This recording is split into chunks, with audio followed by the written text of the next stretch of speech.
Chapter 25. Good is restraint in the eye, good is restraint in the ear, good is restraint in the nose, good is restraint in the tongue. Good is restraint in deed, good is restraint in speech, good is restraint in mind, good is restraint in everything. The bhikkhu, restrained at all points, is freed from sorrow. He who is controlled in hand, in foot, in speech, and in the highest, i.e., the head, he who delights in meditation, and is composed, he who is alone, and is contented, him they call a bhikkhu. The bhikkhu who is controlled in tongue, who speaks wisely, who is not puffed up, who explains the meaning and the text, sweet, indeed, is his speech. That bhikkhu who dwells in the Dhamma, who delights in the Dhamma, who meditates on the Dhamma, who well remembers the Dhamma, does not fall away from the sublime Dhamma. Let him not despise what he has received, nor should he live envying the gains of others. The bhikkhu who envies the gains of others does not attain concentration.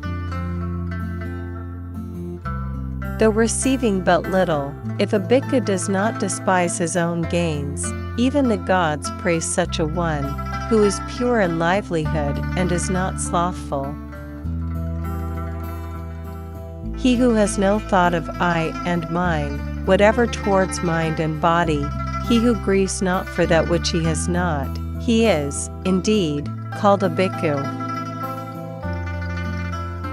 The bhikkhu who abides in loving kindness, who is pleased with the Buddha's teaching, attains to that state of peace and happiness, the stilling of conditioned things.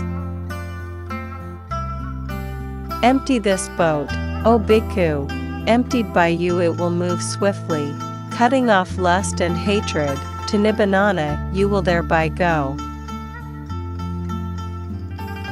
5 cut off, 5 give up, 5 further cultivate. The bhikkhu who has gone beyond the 5 bonds is called a flood crosser.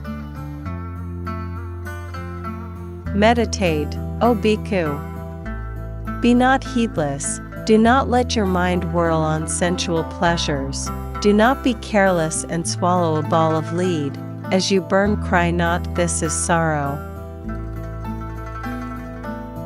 There is no concentration in one who lacks wisdom, nor is there wisdom in him who lacks concentration, in whom are both concentration and wisdom, he, indeed, is in the presence of Nibbana.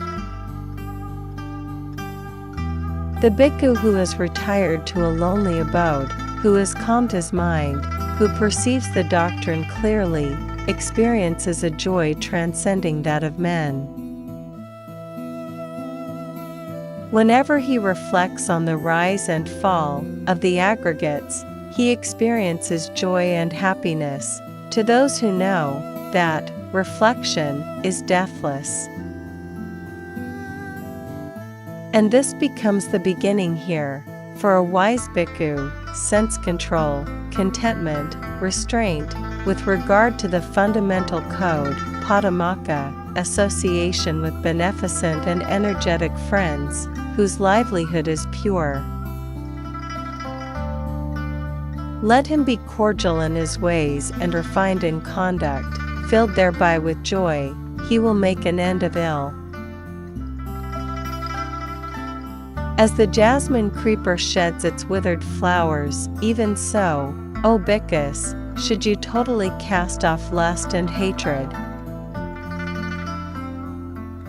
The bhikkhu who is calm in body, calm in speech, calm in mind, who is well composed, who has spewed out worldly things, is truly called a peaceful one.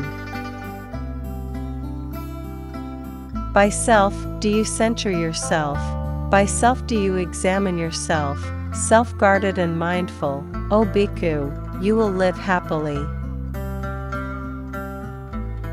Self, indeed, is the protector of self, self, indeed, is one's refuge, control, therefore, your own self, as a merchant, controls a noble steed. Full of joy, full of confidence in the Buddha's teaching, the bhikkhu will attain the peaceful state, the stilling of conditioned things, the bliss supreme. The bhikkhu who, while still young, devotes himself to the Buddha's teaching, illumines this world like the moon, freed from a cloud,